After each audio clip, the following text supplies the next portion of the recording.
তো কাশ্মীরি আলুর দম বানাতে গেলেই প্রথমে আমাদের এরকম আলুগুলোকে খোসা ছাড়িয়ে একটা কাঁটা চামচ দিয়ে এইভাবে গর্ত করে নিতে হবে, যাতে এর মধ্যে মশলাগুলো ভালোভাবে ঢুকতে পারে।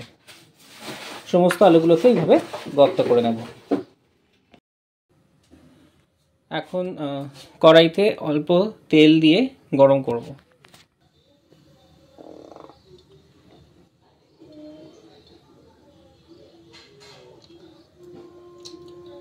মোটামুটি এইটুকু তেল দেব। এখন আলুগুলোকে এই সরষের তেলে শ্যালো ফ্রাই করে নেব।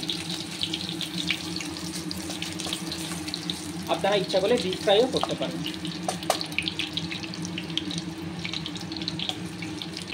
আমরা 500 গ্রামের মতো আলু নিয়েছি, তো সেখানে 150 গ্রাম দই নেব এবং তার সাথে এই 2 চামচ মৌরি গুঁড়ো নেব, নিয়ে ভালো করে ফেটিয়ে রাখবো। কিছুটা ভাজা হয়ে গেলে এবার ঢাকাটা দিয়ে দেব। তো এরকম 80% কুক হয়ে গেলে আমরা আলুগুলোকে তুলে রাখবো।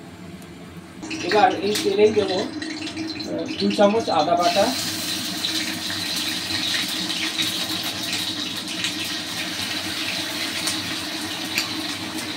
তার সাথে গোটা গরম মশলা, 4টে লবঙ্গ, 4টে ছোটো এলাচ, একটু দারচিনি আর একটু জয়িত্রী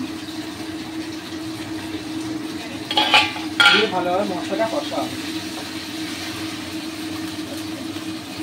আদা বাটাটাকে ভালো করে মেরে নিতে হবে, যাতে কাঁচা গন্ধটা না থাকে।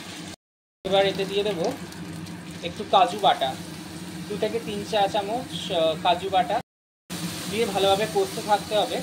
তারপর দেবো আগে থেকে ফেটানো দইটা, যে দইয়ের সাথে মৌরি মেশানো আছে, মৌরি গুঁড়ো। দইটা দেওয়ার আগে ফ্লেমটা একেবারে লো করে দেবেন, নাহলে দইটা কেটে যেতে পারে।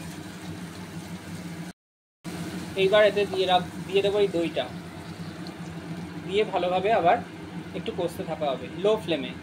এরপর দেবো স্বাদ মতো নুন এবং হলুদ। এরপর এতে দেবো কাশ্মীরি। এবার এতে দেবো পরিমাণ মতো ওই 2 চামচ কাশ্মীরি লঙ্কার গুঁড়ো দিয়ে নাড়তে থাকতে হবে।